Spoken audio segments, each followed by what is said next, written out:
Ya, jadi kenapa kita harus kuliah sesuai bakat, kemudian bekerja sesuai bakat, karena kita Dari kata ke hati. Anda akan mengikuti acara ini langsung dari Puncak Malatiga RRI Bau Bau, FM 99,4 MHz.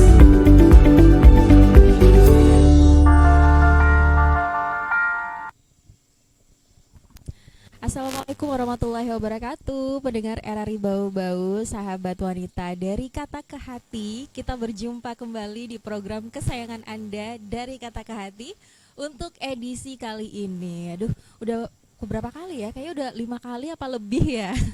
Kita bersama-sama dan kita kembali lagi dalam program ini untuk membahas tema-tema dan juga topik seputar perempuan, anak, dan keluarga. Nah, sahabat wanita dan juga pendengar RRI, kita kali ini akan membahas juga masih temanya tentang anak, karena di pertemuan sebelumnya kita sempat bahas itu tentang anak-anak dengan sesuai dengan perkembangan mereka, sesuai dengan usia mereka. Lalu kali ini kita akan bahas tentang bakat anak. Nah, masih bersama saya, di samping saya ya, narasumber kita tercinta dan tersayang, Umi Ainun Zauja. Assalamualaikum Umi. Waalaikumsalam warahmatullahi wabarakatuh. Kayaknya kita setelah Lebaran baru kali ini lagi ya kita siaran. Apa udah pernah ketemu sekali? Pernah ketemu sekali. Oke deh. Tapi kayaknya kalau sama Umi itu kayaknya lama banget ketemunya ya. Padahal mungkin sebenarnya tidak terlalu lama, cuma kayak berasa lama gitu. Karena rindu ya. Umi gimana? Sehat? Alhamdulillah sehat. Alhamdulillah. Mbak Yanti keluarga? bagaimana?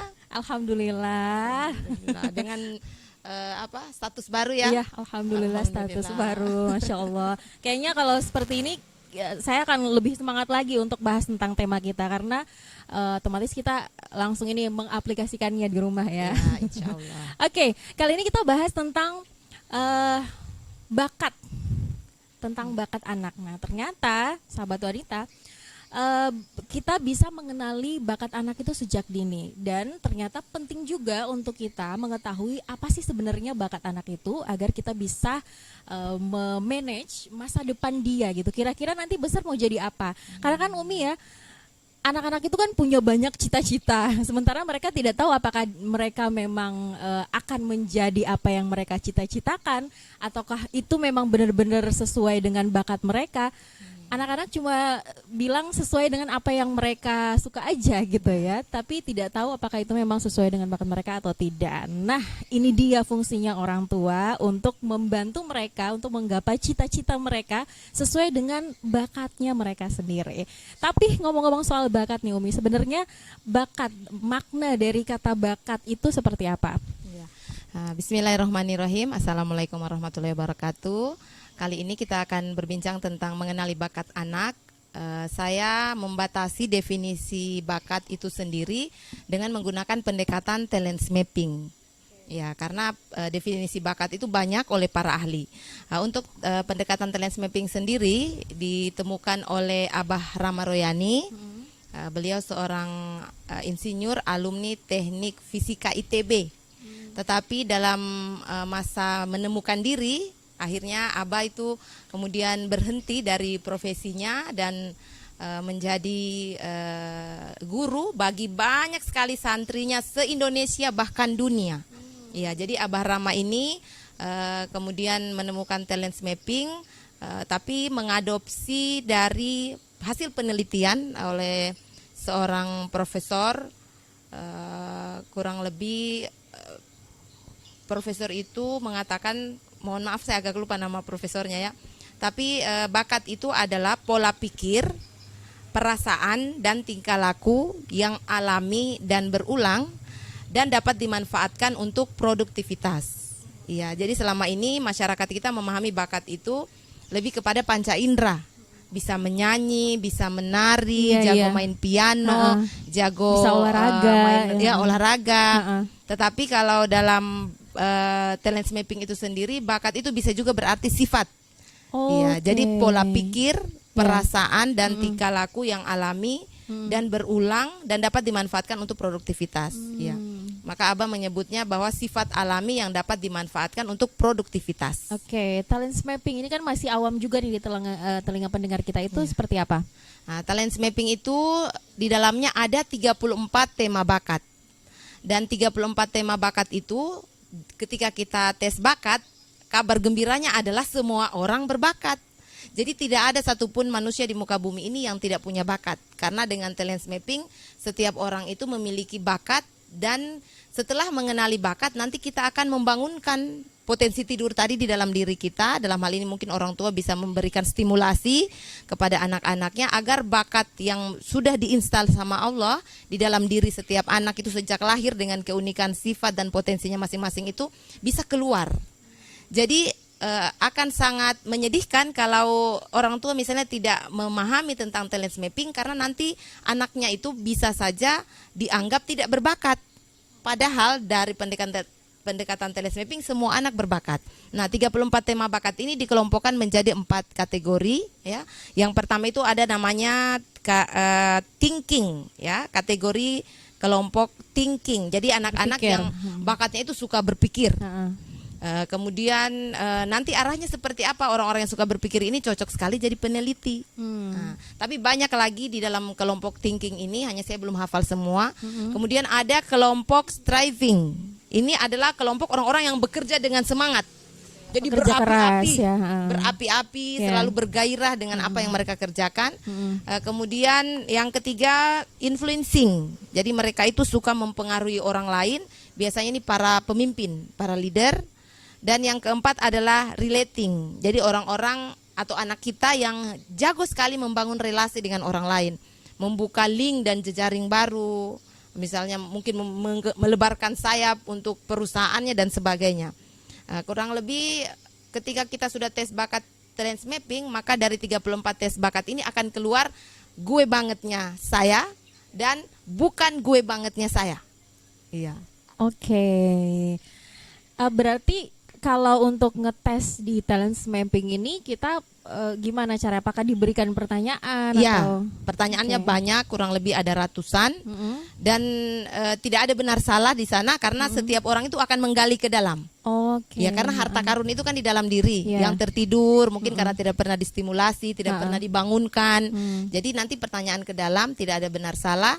Jadi silakan menjawab sesuai dengan versi dirimu. Oke, gitu ya. Jadi itu akan lebih memudahkan untuk mengetahui bakatnya sendiri gitu ya. Ya.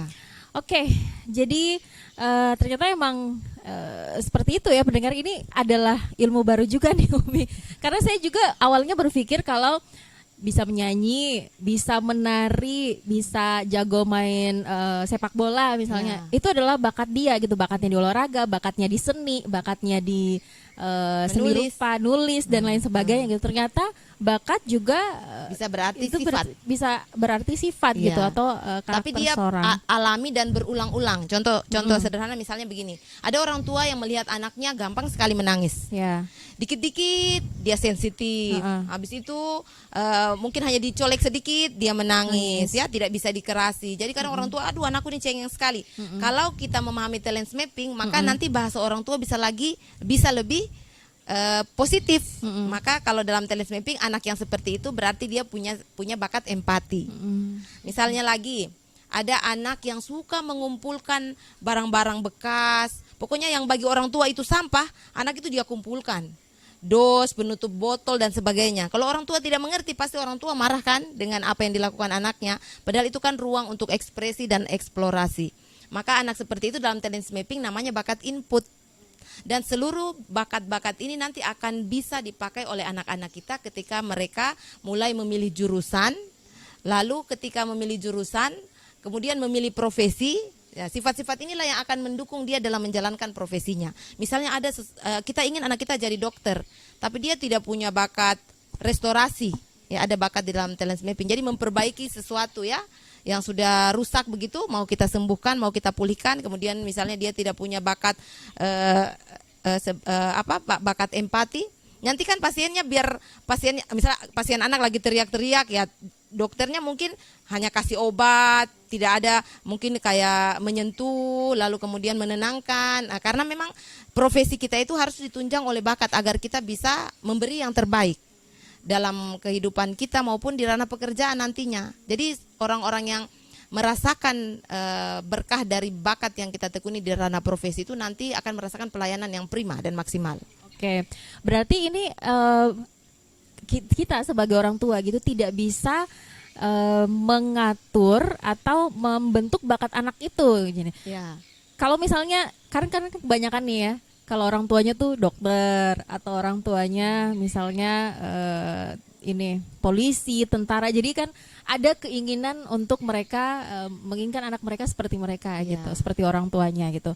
Berarti kita tidak sebagai orang tua tidak mesti harus Ya. membentuk mereka sesuai dengan apa yang kita inginkan. Iya, kalau seperti itu sebenarnya kurang bijaksana kalau sebagai orang tua kemudian mengharapkan anaknya kemudian meneruskan profesi yang sudah mereka jalani. Hanya memang mayoritas masyarakat kita mungkin masih seperti itu. Tetapi alangkah baiknya kalau orang tua kemudian melihat dulu apakah anakku punya bakat yang menunjang untuk ke arah sana. Contoh sederhana, misalnya ibu saya kan seorang perawat. Lalu kalau misalnya ibu ingin saya menjadi seorang perawat, nanti saya tidak akan bisa maksimal menjadi perawat karena saya sangat takut dengan jarum suntik. Ya. Kok kita sama sih? Kemudian kalau lihat darah, aduh, saya histeris. Iya. Begitu. Jadi otomatis kan ibu harus melihat dulu, oh anakku kayaknya kecenderungannya tidak bisa di ranah itu. Misalnya lagi kalau bapak saya polisi, lalu misalnya dia ingin saudara saya menjadi polisi anak laki-lakinya, tapi ya hari ini tidak ada yang jadi polisi karena bakat-bakat yang mereka miliki tidak menunjang untuk menjadi polisi. Ya, seperti itu. Polisi itu kan harus disiplin. Kemudian tepat waktu, itu bakat disiplin ada dalam talent mapping. Sementara mungkin saudara saya yang bungsu itu lebih cocok ke entrepreneur, sementara yang kakak itu dia cocoknya di perencana, di thinking dia, ranah thinking, berpikir untuk merencanakan. Ya, seperti itu. Oke. Jadi adapun mungkin anak-anak yang terpaksa mengikuti keinginan orang tua mereka, misalnya mereka tidak ingin menjadi dokter, kemudian mereka harus sekolah kedokteran dan menjadi dokter. Maka nanti pada saat dia bekerja menjadi seorang dokter, dia tidak menjiwai pekerjaannya Ya, gitu benar ya, sekali. karena emang bukan dari hati gitu ya. Ya. Oke. Lalu Umi, kapan sebagai orang tua kita sudah bisa mengamati kayaknya anak kita akan diarahkan ke sini, bagusnya ke sini gitu, atau kayaknya di usia gini kita udah mulai bentuk mereka untuk sesuai dengan bakat mereka gitu. Ya, jadi bakat itu bukan dibentuk tapi dibangunkan. Oke. Ya, dibangunkan. Nah, kalau untuk saya pribadi karena kurang lebih 2017 saya mengenal talent mapping, waktu itu komunitas hebat Bau-Bau itu menghadirkan langsung foundernya di Kota Bau-Bau, ya Abah Rama, dan saat itu bersama praktisi talent mapping Kang Firman. Setelah mempelajari talent mapping, ternyata saat terbaik itu sejak anak kita berusia dini. Sejak usia dini, bahkan sejak dia masih bayi. Contoh sederhana, ada bayi yang kalau misalnya terlambat dibikinkan susu, kadang ada yang sabar. Iya. Tapi ada juga yang melempar dotnya. Ya, itu sebenarnya kalau dalam talent mapping kita bisa tahu, oh anak ini punya bakat koman. Koman itu dia suka mengatur, mengendalikan dan senang untuk dilayani. Oke. Nah, dari kecil. Kemudian misalnya ada anak saya itu punya bakat disiplin, tapi saya tidak menyadari itu. Ketika dia berkata, pulang jam berapa Umi? Saya bilang misalnya jam 1. Maka dia betul-betul pulang ke rumah dan menunggu saya di jam 1 itu. Ya, disitulah kelalaian saya. Saya kadang tiba di rumah sudah sore, kadang sudah malam. Saya tidak tahu kalau anak ini ternyata selalu menanti saya pulang ke rumah. Lalu di usia tertentu lah itulah dia marah, memberontak, dan akhirnya sempat melarang saya untuk bekerja. Karena saya tidak paham bahwa ternyata anakku punya bakat disiplin. Dan itu pemberian dari Allah. Karena kalau saya lihat diriku, saya bukan pemilik bakat disiplin. Tergantung siapa orang yang saya ajak interaksi. Kalau orangnya disiplin, saya ikut disiplin. Tapi kalau orangnya misalnya tidak terlalu tepat waktu, maka saya juga kurang lebih begitu. Lalu saya berpikir, dari mana anak ini punya bakat disiplin? Ternyata itulah karena Allah berikan bakat pada setiap anak itu sebenarnya untuk menunjang peran dia dalam kehidupan. Dia mau jadi apa nanti, kemudian di ranah profesi apa dia akan memilih. Intinya dia bisa memberikan yang terbaik dari profesinya dan bermanfaat bagi manusia. Oke, kalau misalnya Umi si anak ini sudah terlanjur beranjak dewasa gitu, kemudian orang tua baru mengetahui yang namanya talent mapping Ya, gitu. Jadi banyak. selama ini dia berjalan ke tanpa arah gitu. Ya. Artinya mencoba berbagai hal gitu. Mencoba berbagai hal. Jadi dia belum menyadari tentang bakatnya sendiri gitu. Apa yang bisa dilakukan orang tua gitu. Artinya setidaknya bisa sedikit membantu untuk membenarkan dan meluruskan jalan dia sesuai dengan apa yang seharusnya. Ya, jadi kenapa kita harus kuliah sesuai bakat, kemudian bekerja sesuai bakat, karena kita ingin itu membangun hidup yang bermakna. Kemudian yang kedua, untuk mengurangi tingkat stres dan kecemasan yang berlebihan. Orang-orang yang bekerja bukan karena bakatnya biasanya itu merasa banyak tertekan di dunia kerja. Aduh, ini bukan gue banget gitu. Kok saya sukanya duduk di belakang meja, kemudian mendesain misalnya ya. Kok disuruh ketemu sama misalnya sama kolega atau disuruh presentasi sebuah rencana-rencana baru tentang program kita. Itu kan itu sangat menyiksa, tetapi kebanyakan kita kan memang salah jurusan ya. 87% mahasiswa Indonesia itu salah jurusan. Banyak Itu hasil memang gitu penelitian. yang tiba-tiba udah semester 8 tiba-tiba pindah jurusan Ya, gitu. ada juga yang kadang-kala menjalani saja perkuliahannya tapi ditaktisi dengan cara menemukan passion. Ya, jadi melakukan sesuatu yang aduh kayaknya kalau saya lagi melakukan ini kenapa saya bergairah, saya bersemangat, seperti lupa waktu. Bisa saja misalnya salah jurusan atau misalnya salah di bekerja tidak sesuai dengan bakat, bisa menekuni passion tadi. Ya, jadi itu hanya batu loncatan saja. Jenjang pendidikan formal itu contoh sederhana kan seperti saya. Saya kuliahnya S1 di Sospol, S2 di Sospol. Tapi makin kesini ternyata sukanya di psikologi, kan? Jadi biarlah ijazah seperti itu, tapi saya lebih mengembangkan diri dari sisi passion tadi, karena di sana kita merasa sehat, kemudian kita juga bahagia, lalu mengerjakan apapun yang ingin kita selesaikan itu kita tidak merasa capek, tidak merasa lelah. Kita ingin semakin banyak manfaat, kita semakin bahagia. Semakin banyak kontribusi, kita tidak pernah merasa lelah seperti itu. Oke. Jadi itu adalah salah satu jawaban juga untuk Anda yang ngerasa kayaknya tempat saya bukan di sini ya. Untuk yang bekerja, jadi masih bisa melakukan hobi mungkin Umi ya. Melakukan hobi sesuai dengan passionnya sendiri. Karena itu juga sangat penting ya. Saya juga sebagai seorang pekerja, sebagai seorang wanita karir gitu. Kalau hanya bekerja, tapi alhamdulillah saya kerjanya sesuai dengan passion sih. Ya, Masya Allah, bersyukur, pantas awet muda. Bersyukurnya gitu. Tapi kadang-kadang juga Umi ketika kita diperhadapkan dengan banyak sekali pekerjaan gitu, pekerjaan yang padat gitu ya. Sementara kita juga punya hobi lain yang tidak semuanya kita temukan di tempat bekerja kita, maka sangat-sangat membantu sekali kalau kita meluangkan waktu kita untuk melakukan hobi kita. Iya, jadi meredakan ketegangan, kemudian mencegah stres. Jadi kalau kita punya sesuatu yang misalnya kayak tadi hobi, passion yang kita lakukan itu dengan perasaan bahagia, semua orang tentu ada cobaan hidupnya dan tingkat stres setiap orang berbeda, tapi ada pengalihan menekuni hal-hal yang kita sukai, itu membuat kita bisa meredakan ketegangan untuk sejenak. Iya. Oke, baik pendengar dan juga yang mau kasih komentar ya lewat WhatsApp bisa mengirimkan WhatsApp-nya di 0822 5972 2994. Nanti kalau Anda menyaksikan program ini melalui YouTube-nya RRI Bau-Bau atau mendengarkan di FM 99,4 MHz, Anda bisa save saja pendengar. Pertanyaannya dikirimkan saja, nanti ketika ada waktu di pertemuan selanjutnya kita akan bahas ya. Meskipun di luar tema ya Umi, kita akan jawab gitu pertanyaan Anda ataupun juga tanggapan Anda. Oke, back to topic. Kembali lagi ke topik nih. Pentingnya mengenal bakat. Sebenarnya sepenting apa sih Umi kita mengetahui bakat seorang anak itu sejak dini? Ya. Jadi ada definisi WHO tentang kesehatan mental. Ternyata salah satu ciri atau indikasi bahwa seseorang itu sehat mental, mereka adalah kelompok orang-orang yang sudah mengenal dirinya. Ya, jadi kalau kebanyakan misalnya di masyarakat kita, kenapa banyak orang yang mengalami gangguan kecemasan atau misalnya rasa takut berlebihan akan masa depannya?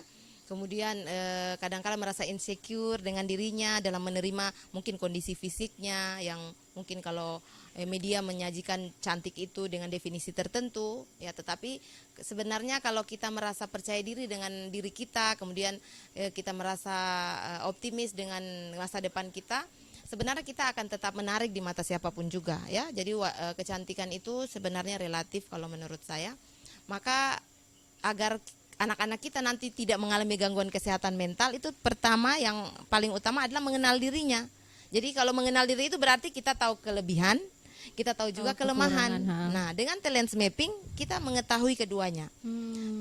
Jadi urutannya itu kan 1 sampai 3 4. Yeah. Jadi setelah keluar hasilnya urutan 1 sampai 7 itu gue banget gitu. Kemudian urutan paling ke bawah itu sampai 34, 7 ke bawah ya, yang 7 bawah terakhir itu adalah bukan gue banget. Ya, contoh sederhana, misalnya di hasil talent mapping saya, yang pertama itu kan belief. Belief itu bakat yang suka melayani dan mendahulukan orang lain. Cocoknya dia beraktivitas menjadi relawan. Ya, jadi dulu saya tidak pernah mencemplungkan diri di dunia relawan, hanya ketika mahasiswa sering diajak ikut kegiatan-kegiatan kerelawanan, akhirnya loh kok saya merasa senang ya begitu, saya merasa happy. Nah, nanti sudah 2017 baru tes bakat, oh ternyata itu bakat saya nomor 1. Jadi kalau ada orang susah itu ya biasanya itu aksinya cepat untuk ditolong begitu. Kemudian yang selanjutnya ada bakat komunikasi. Jadi bakat komunikasi itu sesuatu yang ribet bisa kita sederhanakan dan orang mudah mengerti, bisa dalam bentuk menulis atau dalam bentuk komunikasi verbal. Kemudian ada juga bakat connectedness. Nah, itulah yang menunjang saya menjalankan aktivitas sebagai konselor. Jadi kalau menjalankan aktivitas konselor itu walaupun misalnya lagi tidur, lagi ngantuk, tiba-tiba buka HP ada klien kan, langsung mata saya itu terbuka. Nah, terus kalau misalnya ada perempuan yang menangis sampai kadang itu handphone saya hanya untuk melayani satu orang sampai berjam-jam ya, kadang 1 jam, 1 jam setengah dengan melayani tangisan kaum perempuan begitu. Itu saya itu kayaknya karena ada bakat connectedness tadi, kemudian ada bakat empati. Saya itu justru ingin sekali menghibur, dan ketika perempuan itu tersenyum kembali lalu oh iya ya ini yang harus saya lakukan, tidak selamanya masa depan seperti ini. Itu tuh rasa-rasanya itu kayak saya mungkin anggaplah usia mungkin Allah kasih takdirkan 60, mungkin dia tambah 61. Ya karena semangat hidup itu hadir kembali. Ya itulah kalau kita melaksanakan aktivitas sesuai dengan bakat.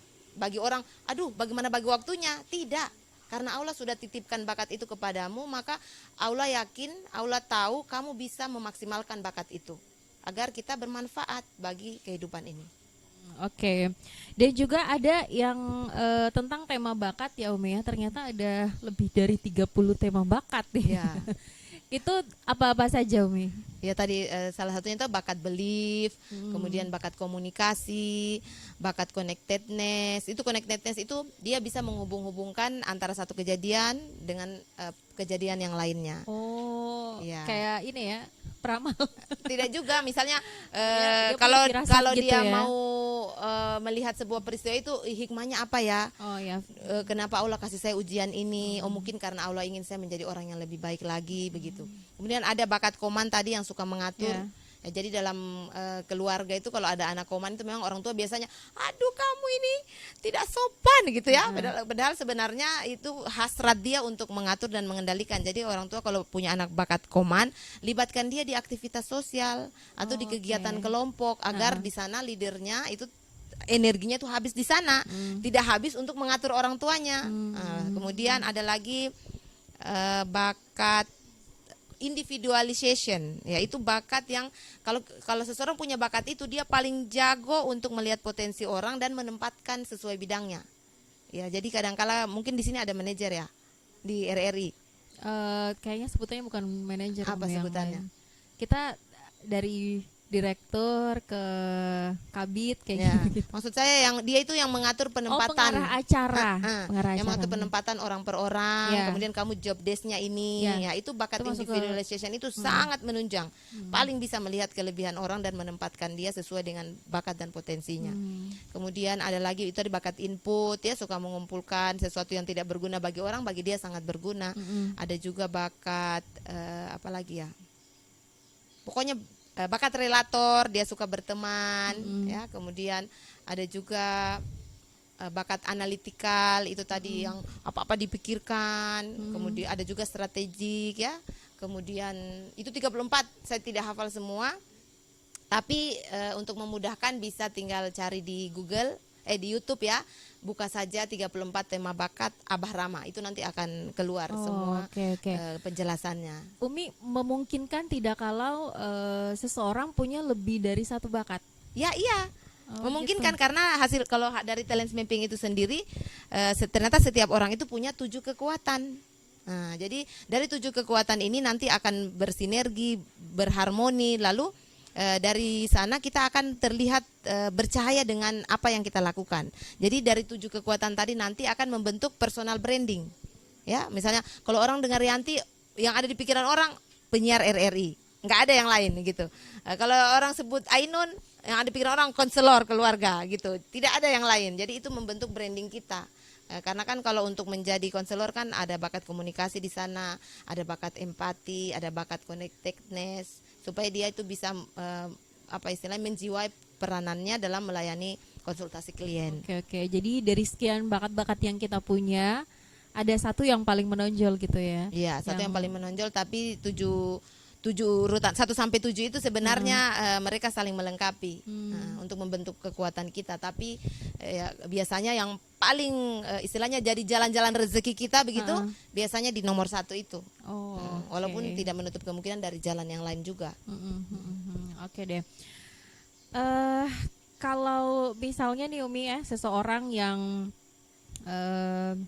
juga pengen tahu bakatnya sendiri gitu, bisa tidak kita mengenal diri kita sendiri gitu tanpa melakukan talent mapping? Maksudnya kita bisa menilai diri kita, kayaknya saya suka yang ini deh, kayaknya bakat saya di sini deh gitu. Iya. Jadi kan talent mapping ini hanya salah satu tools ya untuk mengenal bakat. Masih banyak tools-tools yang lain. Tetapi kalau untuk saya pribadi sebelum mengenal talent mapping, saya itu sebenarnya saya belum bisa melihat begitu. Sebelum mengenal talent mapping ya, saya belum bisa melihat kekuatan saya di mana, hanya selalu mengetahui kelemahan saya. Dan rata-rata orang Indonesia begitu. Ya, dalam berbagai kegiatan training motivasi yang misalnya kami diundang di sekolah-sekolah atau di kampus, ketika saya mengajukan pertanyaan kepada peserta, sebutkan 10 kelebihanmu dan 10 kekuranganmu, itu biasanya kekurangan cepat terisi. Tapi kelebihan itu biasanya, aduh apa ya, dia bingung dengan dirinya. Ya, maka jangan heran kalau hari ini itu tadi banyak yang mengalami gangguan kesehatan mental karena belum kenal dirinya. Kalau sebut kekurangan cepat gitu, termasuk saya juga waktu itu. Jadi begitu banyak prestasi yang diraih, tapi kok selalu merasa tidak bisa percaya diri karena selalu yang diingat itu kekurangan. Maka talent mapping ini hadir untuk mengajak kita berpikir positif. Kemudian pendekatan psikologi positif itu bahwa mari kita fokus pada kekuatan. Kelemahan itu semua orang punya, tapi kekuatan ini bisa kita pakai untuk mengapresiasi dan memuji. Berarti nanti kalau kita pakai untuk anak, pasti anaknya nyaman dengan kita kan. Kita tahu anak kita punya kelemahan. Misalnya dia tidak disiplin, dia misalnya tidak achiever. Achiever itu yang kalau sekolah dia ingin selalu yang terbaik. Pokoknya S1, S2, S3 itu bakat achiever ya. Nah, kalau anak kita tidak punya bakat achiever, pasti kita kan, aduh anakku gitu kan. Dalam talent mapping orang tua itu diajak untuk selalu fokus pada kekuatan. Fokus saja pada 7 kekuatan anak. Lalu di sanalah kita ajak anak berkomunikasi tentang mimpi-mimpinya, cita-citanya, impiannya. Begitu pula dengan pasangan. Nah, banyak sekali konflik dalam rumah tangga itu karena tidak memahami tadi sifat masing-masing. Padahal kalau kita paham talent mapping, kita tinggal bilang, oh suamiku analitikal, connectedness, belief, konteks. Konteks itu misalnya dikit-dikit terkena masa lalu. Aduh suamiku kapan kamu susah move on? Ya, kapan kamu move on? Ternyata hasil bakat talent mappingnya konteks. Bakat konteks itu kalau anak kita punya bakat konteks, kita berikan dia wadah untuk belajar sejarah, bertemu para maestro di bidang sejarah, mengunjungi tempat-tempat bersejarah, dia akan jadi ahli di sana. Seperti itu. Jadi kita pakai ke arah yang positif. Semuanya positif. Ya. Berarti penting juga ya Umi ya kalau setiap pasangan itu ikut talent mapping Ya, gitu. saya sangat Supaya- merekomendasikan. Supaya mereka bisa lebih saling mengenal. Iya. Karena kan kadang-kadang kan ya meskipun sudah apalagi kalau masih baru-baru gitu belum benar-benar mengenal dia seutuhnya gitu, pasangan Iya. kita seutuhnya, dan sepertinya talent mapping itu bisa membantu kita nih. Sangat bisa membantu karena ada tipe laki-laki kan yang misterius. Ya. Misterius, kemudian tidak akan menceritakan tentang dirinya, tentang Yang- sejarah hidupnya. Pokoknya dia itu dingin, cool begitu. Kalau tes talent mapping, ambil aja tuh hasil tes bakatnya, pelajari dia dari tes Oke. bakatnya. Ya. Suamiku, pantas kalau misalnya lagi kumpul keluarga, lalu kita ajak dia, tidak deh saya di rumah saja, itu kan sumber konflik. Gimana sih keluargaku datang, harusnya kita kumpul kok kamu tidak mau gabung. Nah, ternyata itu biasanya bakat nya lemah. Itu ramah, suka menyapa, senang Oh, iya. ngumpul Ha-ha. gitu. Jadi kalau kita paham itu ya maksudnya minimal kita bisa turunkan ego-ego kita untuk kemudian baiklah kalau memang seperti itu, mungkin kamu bisa muncul sebentar saja, setelah kamu muncul sebentar kamu boleh kembali ke Kan rumah. ada juga tuh Mi, yang orang yang khususnya laki-laki ya, dia tuh kayaknya takut sekali kalau kekurangan diketahui oleh pasangan dia gitu. Iya, Jadi iya. dia selalu menutup-nutupi Betul, karena mungkin karena takut si pasangannya tidak bisa menerima dia atau menerima segala kekurangan dia gitu Iya. ya. Padahal kan menikah itu kan saling menerima kelebihan dan kekurangan, lalu kita saling melengkapi untuk menyempurnakan. Gitu. Oke. Umi, apakah setiap atau segala hal yang kita sukai itu adalah bakat kita? Iya, jadi sebenarnya diawali dari rasa suka karena bakat itu ciri-cirinya adalah 4E kata Abah Rama. Yang pertama enjoy. Enjoy, Ya, menikmati. kamu menikmati sekali apa yang sedang kamu kerjakan. Kemudian easy. Kalau belajar tentang itu mudah sekali kita mengerti. Ya, kemudian orang masih gimana sih caranya? Dia mudah memahami, begitu ya, Oke. mudah menguasai. Ha-ha. Ya, kemudian yang ketiga excellent. Hasilnya tidak main-main. Memang expert di bidangnya. Dan yang terakhir adalah earn. Jadi dia bisa menjadi jalan rezeki. Oke. Menghasilkannya. Jadi kalau kita mudah meresapi suatu ilmu atau suatu ya pokoknya bidang atau ilmu lah gitu ya, bukan berarti karena apa namanya Otak dia kita punya cerdas, IQ-nya dia tinggi. punya IQ-nya yang tinggi atau intelektualnya bagus gitu ya. Ya. Tapi bisa jadi karena kita punya bakat di situ. Ya, kita punya bakat di ranah itu. Karena terus terang belajar psikologi itu tidak mudah. Banyak teorinya, banyak konsepnya, mempelajari manusia yang begitu banyaknya di muka bumi ini. Tapi itu tadi kalau memang kita berbakat di sana, biasanya itu ketertarikannya begitu besar. Mungkin belajar sampai 5 jam, 10 jam itu orang pasti bosan kan. Kalau saya belajar psikologi itu seperti mungkin 5 jam itu mungkin saya merasa hanya duduk 5 menit di sana. Karena sangat menjiwai, sangat senang belajar psikologi. Oke. Ini masih tentang talent mapping juga, karena ini kan adalah suatu hal yang sangat baru mungkin ya, khususnya untuk para wanita dan juga ibu-ibu di luar sana yang baru mendengar kata talent mapping ini gitu. Kalau kita mau ikut talent mapping ya, bagaimana prosedurnya? Ya. Jadi talent mapping itu sendiri ada di bawah naungan perusahaan Abah namanya PT Lead Pro. Ya, jadi PT Lead Pro itu memfasilitasi semua masyarakat Indonesia untuk tes bakat dan itu bisa diakses secara online. Iya, jadi tinggal istilahnya para praktisi bakat bisa mengirimkan link kepada misalnya Mbak Yanti yang mau tes, lalu tesnya dari rumah. Tinggal pilih waktu yang betul-betul luang, tidak ada gangguan karena pertanyaannya kan ratusan. Mengenal diri, misalnya beberapa pertanyaan yang sempat saya ingat itu misalnya kalau ketemu orang baru, kamu suka kehabisan bahan nggak? Atau tidak? Sangat setuju, gitu kan? Kurang setuju yang itu. Jadi pilihannya ke ranah itu. Terus apakah kamu percaya tentang keajaiban? Itu kemudian adalah pertanyaan apakah kamu suka tentang hal-hal yang berkaitan dengan angka-angka. Pokoknya intinya jadi tidak usah merasa ribet karena itu semua pertanyaan itu akan kembali ke dalam diri kita. Kita menggali ke dalam, menelusuri tentang diri kita yang sebenarnya. Jadi memang semakin jujur semakin baik. Oke deh. Baik pendengar RRI dan juga sahabat wanita, kita akan lanjut lagi ya untuk bahas tentang tema kita kali ini, mengenal bakat anak. Tapi setelah yang berikut ini tetap bersama kami di Dari Kata ke Hati. Dengarkan terus RRI Bau Bau hanya di 99,4 MHz.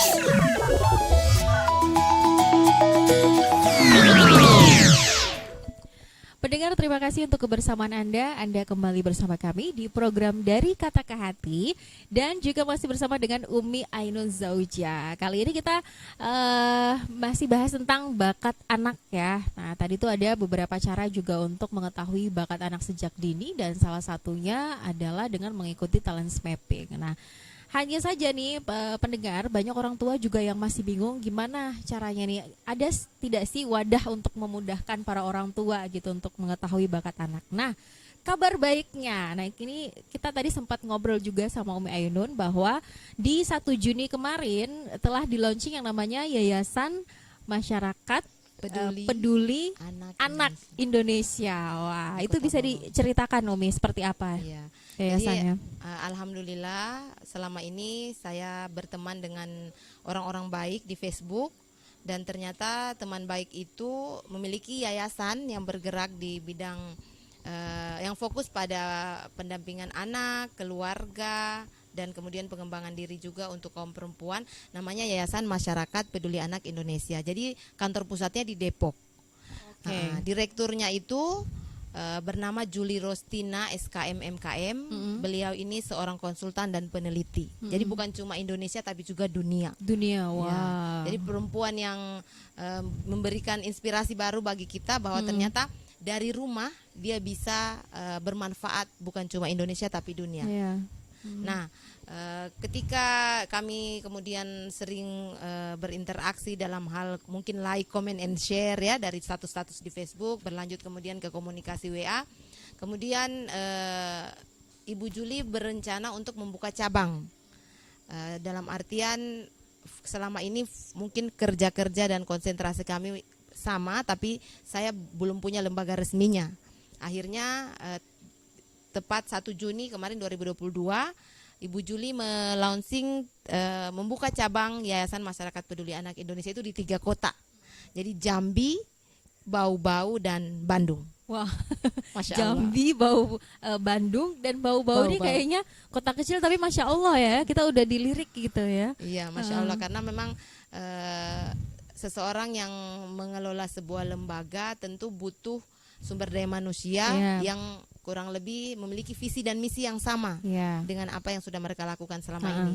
Nah, biasa disebut YMPI ya, YMPI. Nah, di YMPI itu sendiri alhamdulillah ada program Rumah Bakat Indonesia.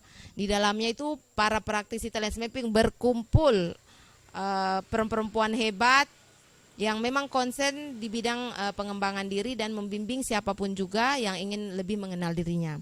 Nah, bagi orang tua bisa mendapatkan layanan tersebut, dan karena sekarang ini sudah zamannya teknologi, kalau kita tidak perlu ke sana ya, tidak perlu ke Jakarta, kita cukup lewat aplikasi Zoom.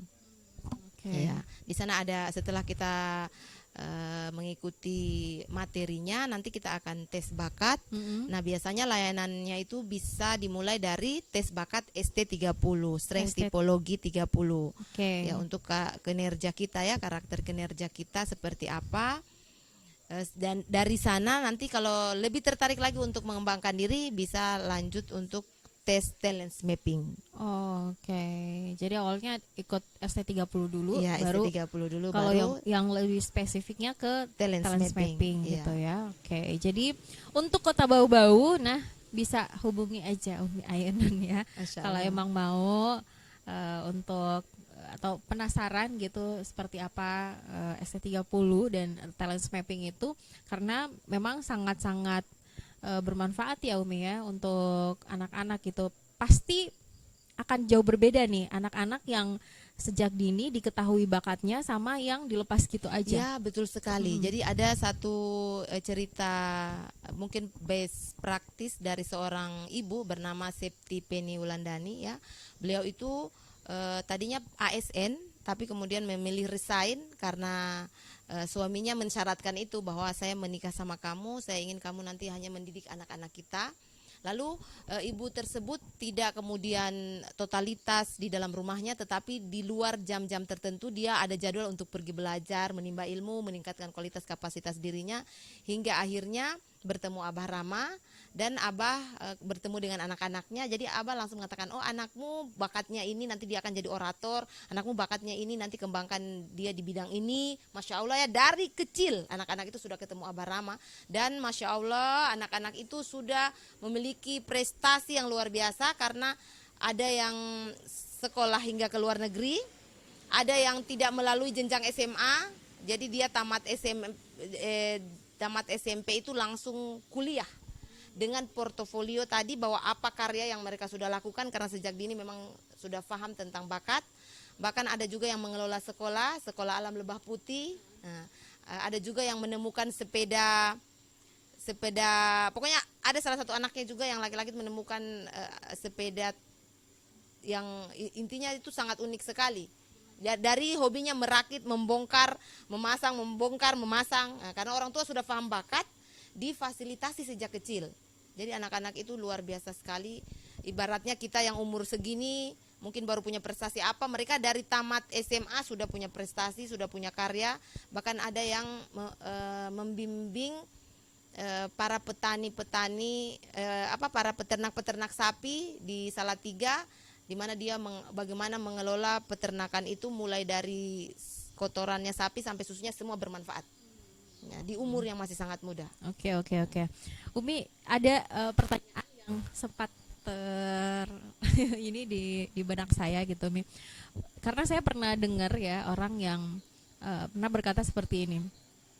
Saya bertahan di pekerjaan saya itu meskipun sebenarnya saya tidak begitu tertarik dengan pekerjaan itu. Kemudian lingkungannya juga tidak membuat saya nyaman. Tetapi saya membutuhkan penghasilan dan dari beberapa pekerjaan yang bisa saya lakukan, disitulah yang paling membantu saya gitu. Jadi dengan alasan itulah dia kemudian bertahan di tempat kerja dia gitu. Kalau pendapat Umi gitu gimana? Ya, itu sebuah dilema ya. Banyak orang-orang yang setelah mengenal talent mapping itu akhirnya resign. Ya, banyak. Oh, berani resign banyak mereka. Ya, banyak sekali. Lalu setelah resign mereka kemudian fokus menekuni bakatnya, ada yang mendirikan sekolah, ada yang mungkin mendirikan yayasan, seperti yang saya bilang Bunda Juli itu kan tadinya dosen. Resign kemudian mengelola yayasan, kemudian menjadi konsultan peneliti. Dan sebenarnya memang ini pilihan-pilihan yang sulit. Tetapi saya hanya ingin mengatakan bahwa kalau kita bertahan di tempat yang membuat kita tidak bahagia, berarti kita mengorbankan separuh hidup kita untuk sesuatu yang efeknya itu jangka panjang. Misalnya kita nanti akan sakit-sakitan dan boleh jadi juga kita nanti bisa cepat meninggal ya. Memang ajal itu takdir. Terus ya, ada tekanan-tekanan. Ajal itu takdir dari Allah, ketetapan, tetapi di sana tetap ada mekanisme ikhtiar kan. Karena dalam sebuah hadis itu dikatakan bahwa doa itu bisa menolak takdir, tetapi di sana juga harus ada ikhtiar maksimal. Contoh sederhana, saya dengar langsung dari Dr. Zaidul Akbar. Jadi kata Dr. Zaidul Akbar, dia punya pasien menderita kanker hati. Lalu karena pengobatan yang diterapkan itu adalah holistik, dia melakukan konseling ya, menggali mungkin kebiasaan, kegiatan atau hal-hal apa yang terjadi dalam hidup pasien itu. Ternyata pasien itu sering sekali melakukan pekerjaan di ranah kantor itu, di profesinya yang selalu bertolak belakang dengan nuraninya. Iya, jadi ada pekerjaan yang misalnya diperintahkan pimpinan itu sebenarnya menurut dia tidak sesuai nuraninya, mungkin apakah tentang sebuah kejujuran dan sebagainya, mungkin tentang uang umat yang mungkin dipakai secara pribadi untuk kesenangan pimpinannya. Jadi dia selalu bertolak belakang dengan nuraninya. Tapi tidak bisa bicara. dia hanya selalu bersuara di dalam hati, saya tidak setuju, saya tidak suka, saya tidak sepakat begitu. Tapi tidak bisa menyuarakan, dan yang dia alami kemudian dia mengalami kanker hati. Iya. Jadi maksud saya memang tidak mudah untuk keluar dari zona nyaman. Tetapi itu tadi, pikirkan masa depan kita, bahwa di hari tua itu mungkin kita bisa menikmati hidup sudah dengan ketenangan, kan, tidak mengingat-ingat penyesalan yang mungkin membuat kita itu akhirnya tidak bahagia, sementara kita sedang mempersiapkan diri untuk bertemu dengan pencipta kita. Jadi semua itu memang dikembalikan kepada diri kita sendiri. Hanya rata-rata orang-orang yang mau resign itu memang dia konsultasi pada para pakar di talent mapping. Jadi misalnya kalau saya resign di sini, nanti jalurnya saya akan fokus di bidang apa begitu. Dan memang namanya baru memulai itu kan tentu tidak nyaman ya. Misalnya mungkin selama ini gajinya misalnya 15 juta per bulan. Setelah resign ya mungkin hanya 100.000, 200.000. Ya itulah bagaimana dia mencoba untuk lebih memaknai kehidupannya dengan sebuah kesyukuran. Dan istilahnya tadi, jangka panjang tadi, apakah kita mau mengorbankan hidup kita untuk sesuatu yang membuat kita tidak bahagia, atau hari ini kita ambil keputusan dan kita bisa menikmati hidup mungkin dengan kesederhanaan, bersahaja, tapi kita bahagia. Iya, kurang lebih seperti itu. Semua orang kan hidup pengen bahagia ya. Betul sekali. Jadi tanyakanlah kepada diri kita sendiri, apakah pekerjaan kita bisa membuat kita bahagia ataukah sebaliknya. Insya Allah. Oke deh, terakhir Umi, pesan apa yang ingin Umi sampaikan ini khususnya kepada para orang tua gitu, akan pentingnya talent mapping ini bisa mengembangkan bakat anak-anak agar lebih tahu gitu arah masa depan mereka kemana. Iya. Sahabat pendengar RRI Kota Bau-Bau, saat ini aktivitas saya sebagai konselor keluarga, saya banyak sekali mendampingi, kemudian melayani konsultasi mulai dari anak-anak remaja, mahasiswa, ibu yang bekerja. Rata-rata mereka adalah orang-orang yang banyakkan itu bingung dengan kehidupannya, tidak tahu tujuan hidupnya mau kemana. Kadang saya bilang, kok secara materi kamu cukup, pendidikan juga kok sudah sampai pendidikan tinggi, tapi kenapa tidak bahagia? Ya karena tadi sejak awal orang tua kadangkala terlalu menyetir gitu ya, terlalu mengarahkan tanpa membuka ruang dialog kepada anak-anaknya. Anakku, kamu punya bakat atau potensi di bidang ini, kamu maunya kemana, cita-citanya apa, nanti mau bekerja di bidang apa. Jadi berikanlah kebebasan kepada anak-anak kita itu untuk menyuarakan perasaannya. Karena apalah artinya mereka sukses secara duniawi, mungkin mata melihat pekerjaannya, hartanya, tapi di ruang konseling itu mereka sedih ya, sedih saya kalau melihatnya begitu, hampa, kosong, tidak bahagia. Jadi ternyata di sanalah bahwa kebahagiaan itu memang kosakata ruhani yang hanya bisa dirasakan oleh orang-orang itu yang bisa menjalani hidup yang bermakna, yang tahu tujuan hidupnya. Dan paling bahagia memang kalau kita bisa bermanfaat bagi siapapun juga di ranah pekerjaan yang mungkin kita tekuni dan kita jalani. Oke deh, baik Umi Ainun, terima kasih banyak untuk kebersamaannya hari ini. Semoga tadi apa yang disampaikan juga bisa bermanfaat untuk pendengar. Dan jangan lupa untuk menyaksikan kembali serta mendengarkan kembali di program dari Kata ke Hati. Kita akan bahas tentang tema-tema seputar anak, perempuan dan juga keluarga, dan pastinya masih bersama dengan Umi Ainun Zauja. Baik, terima kasih pendengar, dan akhir kata wassalamualaikum warahmatullahi wabarakatuh. Waalaikumsalam. Semoga kita bisa menjadi orang-orang yang berbahagia dengan pekerjaan kita, dengan kehidupan kita. Amin. Masya Allah, amin.